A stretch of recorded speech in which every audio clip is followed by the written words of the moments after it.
Hi investors, welcome to every one.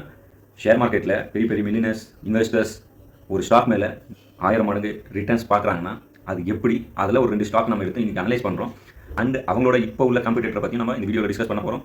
Video skip பண்ணாமல் பாருங்கள், வாங்க வீடியோ கொடுக்கலாம்.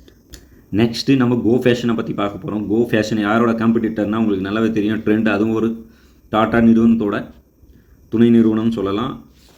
இங்கே பாருங்கள், இந்த அனலைஸில் நம்ம ட்ரெண்ட் முதல் நம்பர்லேயும் இருக்குது, கோ ஃபேஷன் வந்து 8th பிளேஸ்லையும் இருக்குது. இது நம்ம அனலைஸ் ஏன் பண்ணுறோன்னா, இந்த கம்பெனியோட க்ரோத் வந்து 2 வருஷத்துக்கு முன்னாடி நல்லா அபரிவிதமாக இருந்துச்சுங்க. ஒரு கன்சியூமர் கம்பெனி. ட்ரெண்டும் அது மாதிரி தான்.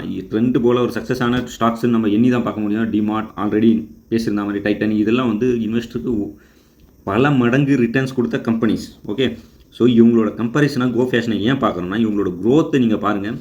இங்கே பாருங்கள், கம்பெனியோட சேல்ஸ் க்ரோத் 5 வருஷத்தோட 27, ப்ராஃபிட் க்ரோத் 78, ROE உங்களோட ஸ்டாண்டர்டாக வந்து 13 to 12% ரன் ஆகிருக்குங்க. ROE என்னதான் கம்மியாக இருந்தாலும் ஒரு கன்சியூமர் கம்பெனி இந்த அளவுக்கு க்ரோத் பண்ணுறது பெரிய விஷயம். லாஸ்ட் 5 இயர்ஸாக அண்ட் இவங்களோட க்ரோத் எப்போ விழுந்துச்சுன்னா லாஸ்ட் 2 இயர்ஸாக ரொம்பவே டவுன் ஆகிருக்கு க்ரோத். அதுக்கான காரணம் என்னென்னா, எக்கனாமிக்கலி வீக் செக்ஷனில் ரன் ஆகிட்டுருக்கு இப்போ இருக்கிற சுச்சுவேஷன். இந்த சுச்சுவேஷன்லாம் சரியாகி இந்த கம்பெனியோட சேல்ஸ் வந்து ஏறிச்சுன்னா கண்டிப்பாக இந்த ஸ்டாக்கை நீங்கள் பாருங்கள்.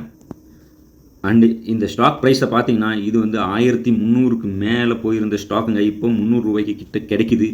அதேமாதிரி இவங்களோட பிஏ நீங்கள் பார்த்தீங்கன்னா அபோவ் 70ல் ட்ராவல் ஆகிருக்கு 3 வருஷம் கண்டினியூஸாக. இப்போ கம்பெனியோட க்ரோத் இல்லாத காரணத்தால் இவங்களோட பிஇ வந்து கான்ட்ராக்ஷன் ஆகிருக்கு. அண்ட் இந்த கான்ட்ராக்ஷனுக்கு அப்புறம் இந்த கம்பெனியில் க்ரோத் வரும்னு நீங்கள் நினச்சிங்கன்னா கம்பெனிஸை வந்து நீங்கள் தாராளமாக வாங்கலாம். இங்கே பாருங்கள், இவங்களோட இபிஎஸ் அண்ட் பிஇ ரேஷியோவை இங்கே பாருங்கள். 70 அபோவில் ட்ராவல் ஆகிருந்த பிஇ வந்து இங்கே எந்த அளவுக்கு கீழே விழுந்திருக்கு, 20 பிலோ கூட போயிருக்கு. நம்ம இப்போ பார்த்த மாதிரி வளர்கிறதுக்கான வாய்ப்பு இருக்குது. பட் வரக்கூடிய காலங்களில் அவங்களோட க்ரோத் அண்ட் இந்த மார்ஜின் வந்து இன்னும் எக்ஸ்பென்ஷன் ஆகும்போது நிறைய இன்வெஸ்ட் வந்து இது மாதிரி ஸ்டாக்ஸ்லாம் வந்து விட்டு வைக்க மாட்டாங்க. ஸோ இது மாதிரி ஸ்டாக்ஸ்லாம் நீங்கள் வந்து தாராளமாக கன்சிடர் பண்ணலாம். சேல்ஸ் க்ரோத் கண்டினியூ ஆச்சுன்னா ஓகே. அண்ட் இது வந்து நம்ம ஒரு இன்வெஸ்டிங் கால் இல்லை, இது நம்ம எந்த ஒரு ரெக்கமெண்டேஷனும் பண்ணல. உங்களுக்கு விருப்பமாக இருந்தால் உங்களோட ஃபண்டமெண்டல் அட்வைஸரை நீங்கள் அணுகி இந்த ஸ்டாக்ஸை வாங்கலாமா வேண்டாம்னு சொல்லிட்டு நீங்கள் டிஸ்கஸ் பண்ணிக்கலாம். வீடியோ கண்டிப்பாக உங்களுக்கு பிடிச்சிருக்குன்னு நினைக்கிறேன். தயவுசெய்து லைக் பண்ணுங்கள் ப்ளீஸ். அண்டு கமெண்ட்டில் உங்களோட டவுட்ஸ் மென்ஷன் பண்ணுங்கள். சேனலை சப்ஸ்கிரைப் பண்ணுங்கள். தேங்க்யூ ஃபார் வாட்சிங். பை.